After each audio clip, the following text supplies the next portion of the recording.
Hi everybody, welcome back to Sunshine Soap and Candle Company. This is a bonus candle making video this week. Yesterday I published a video of sort of a custom fall candle with the little leaf embeds, and today I'm going to be showing you something a little bit different.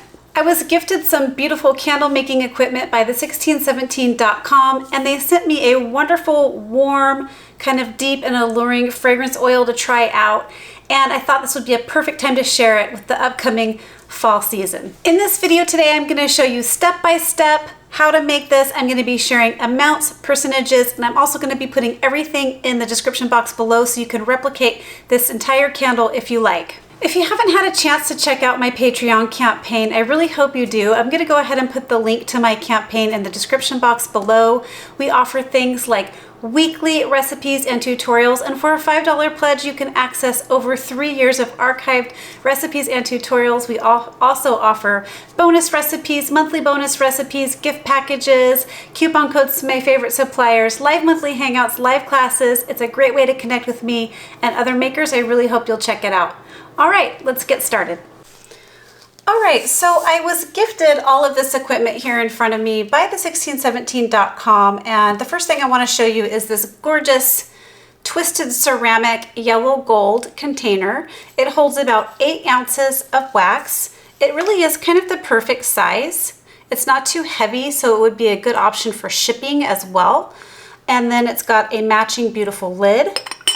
And I just think that's really pretty. This white color would really go with I think any person's decor. It's just very unique and modern looking, substantial, and really gorgeous. Of course, like all of the vessels from the 1617.com, this one is no exception. It's beautiful, absolutely gorgeous. And then they sent me some new fragrance oil called the Malevolent Mrs. Heatherleaf. And it said in the description not to smell this fragrance by opening it and smelling the lid or straight from the bottle because it's super strong and the fragrance notes don't really, coming straight out of the bottle, you're not going to get a good idea of what it smells like diluted in a candle or a Bath and Body product. Of course, that's true for a lot of fragrance oils that we buy, and I always still smell them straight out of the bottle and diluted into a product. So I have smelled this straight out of the bottle, and I think it's really complex and alluring and perfect for the fall season. So the fragrance notes on this fragrance oil say jasmine, sweet raspberry, white geranium, spiced cinnamon, and teak wood. Now, I definitely, when I smelled it out of the bottle, which it doesn't recommend that you do, I'm getting those top notes of, I'm definitely getting those top kind of sweet floral notes, and I am picking up a little bit of the cinnamon. However, I'm thinking when this candle is made that it's not going to be as potent. Like right now, it just kind of smells clean, but also it's got a little bit of that depth in the cinnamon, and I'm getting that top note of the fruit. I'm picking up a little bit of floral, but I think this will mellow out really, really nicely in a candle. So we're going to go ahead and give this a try. And then the last thing they sent me was this wax to try out. Now this is a new wax by the 1617, and it's called Number 3. It is an exclusive blend of natural waxes consisting predominantly of coconut wax, accompanied by soy, RSPO palm, and a small amount of food-grade paraffin. Number 3 needs small wicks. We recommend our CDN Wick series and a 2-week cure for a developed hot throw. So this is really interesting because they send a card with the instructions on how to melt down and use the wax, which is awesome, especially if you're using a lot of different waxes in your candle making. And instead of going on and looking it up again on the website or making your own notes, they send a little card with the instructions on how to do it. So I find that very, very useful. And so I'm going to go ahead and follow these directions completely.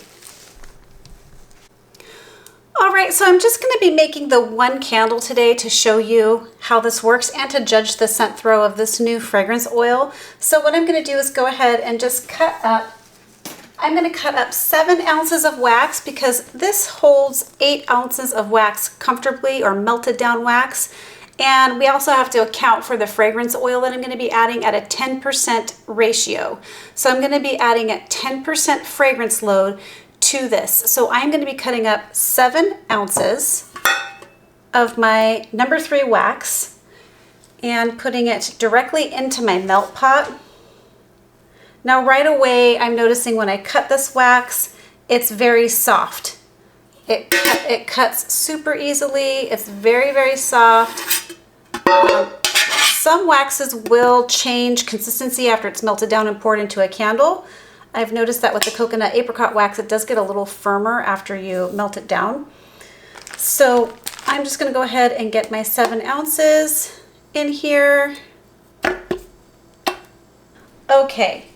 So what I'm going to do is go ahead and melt this down over very low heat. I'm going to bring you over to the stove so you can see what that looks like, and we'll go from there.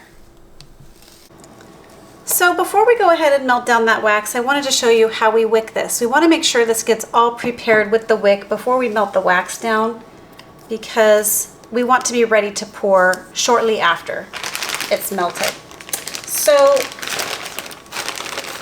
the website, the 1617 website, says that this container will take 2 CDN 3 wicks with this number 3 wax. So the number 3 wax likes a cool burn, and the CDN series is a cooler burning wax.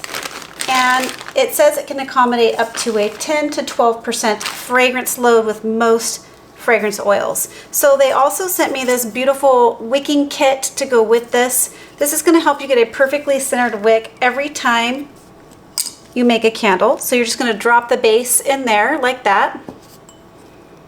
And then I'm going to grab out my 2 CDN3 wicks.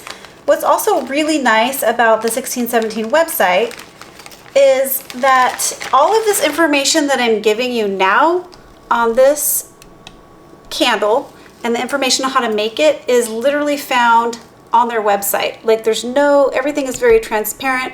There's no like secret on how to make it. And every time I followed their directions, I get great results. So I'm just going to take my wick stickers here. I did receive these wick stickers from, I bought these from candlescience.com, and they have a couple different choices of different types of wick stickers. I've tried, they all work good. I've tried a couple of them. So we're just going to go ahead and place our wicks down. And then you just go ahead and remove that base out of the bottom there. And then you use the top piece to go ahead and secure. Just like that. And there you go. You have a perfectly wicked candle. So now I'm going to go ahead and warm up that wax, and I'll show you what that looks like. All right, so here's my wax over here on the stove. I typically don't use direct heat like this on the stove to melt my wax. I will usually put it in a big roasting pot, as you guys have seen me do before.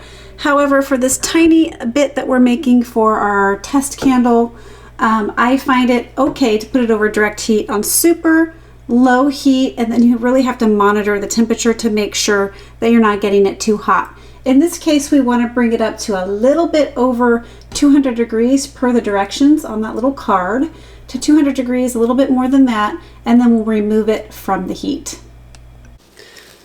All right, so the wax is completely melted. It's slightly above 200 degrees, and since this is such a small amount, it probably is actually now right around 200. So I'm going to take a quick temperature read. Okay. Yep, we're sitting right at 202, 201. So I'm going to go ahead and add the fragrance oil in now at a 10% fragrance load. So we're going to add it in at 0.7 ounces.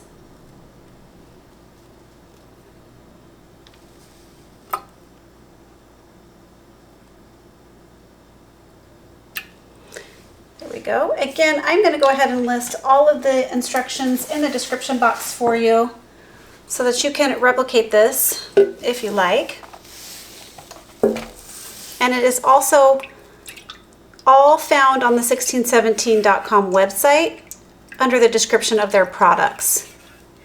So we're just going to give this a little bit of a stir. I think this would be on my initial smell of this fragrance oil, and now having it diluted in this, it's kind of wafting out and I can smell it diluted into the wax. And I initially thought this would be a good kind of warm and cozy fall time fragrance, and I'm still under that impression. It smells very warm and inviting actually, but unlike any other kind of typical traditional fall smell,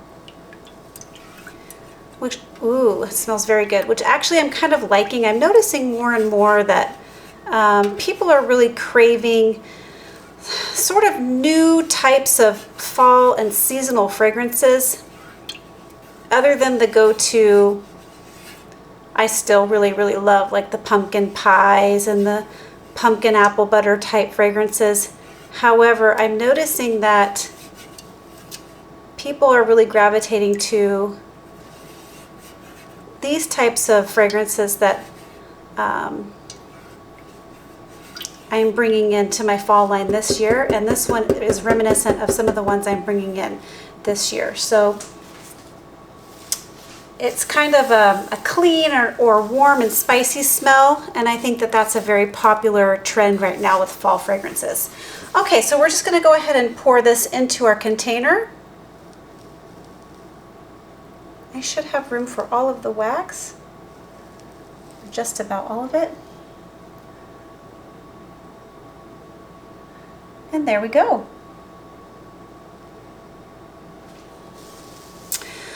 Okay, so what I'm going to do is go ahead and allow this to set up probably overnight before I remove the wick, and I'll bring you back for a test burn of this beautiful candle.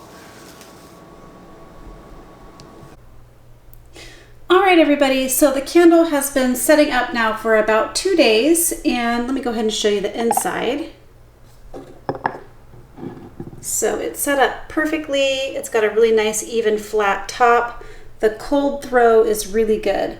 So we're going to go ahead and just give this candle a light, and then we're going to test burn it, and I'll bring you back for little updates on the scent throw and how it's burning.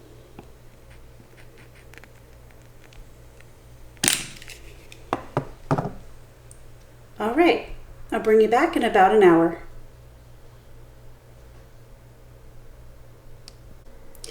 All right, so I'm bringing you in for an update. This candle has been burning now for roughly 2 hours, a little longer than 2 hours, and as you can see, it has melted almost completely to the edges of the container, which is beautiful. The flame is nice, it's not too high.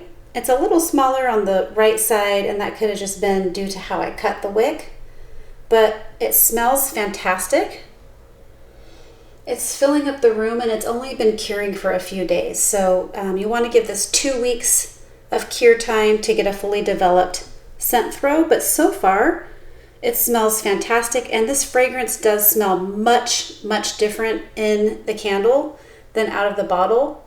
And I do think it would make a great fall fragrance.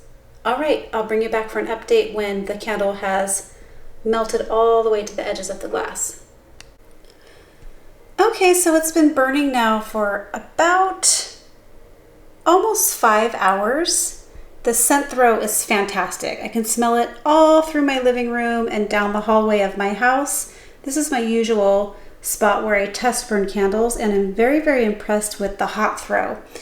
Like I said earlier, this smells completely different when diluted down into the finished product of the candle versus out of the bottle. It takes on a softer smell, but still I think something that would be really relevant for the fall and something unique that probably not all candle makers have. So this is a gorgeous candle. It burns beautifully. There's no smoking or flickering of that flame. It's just beautiful. I've got a nice scent pool going on.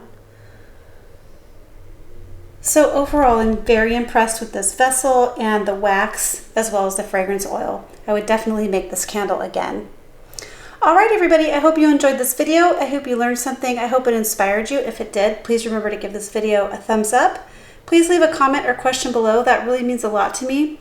Share this video with a friend and subscribe to my channel. All right, catch you on the next video. Keep shining. Bye.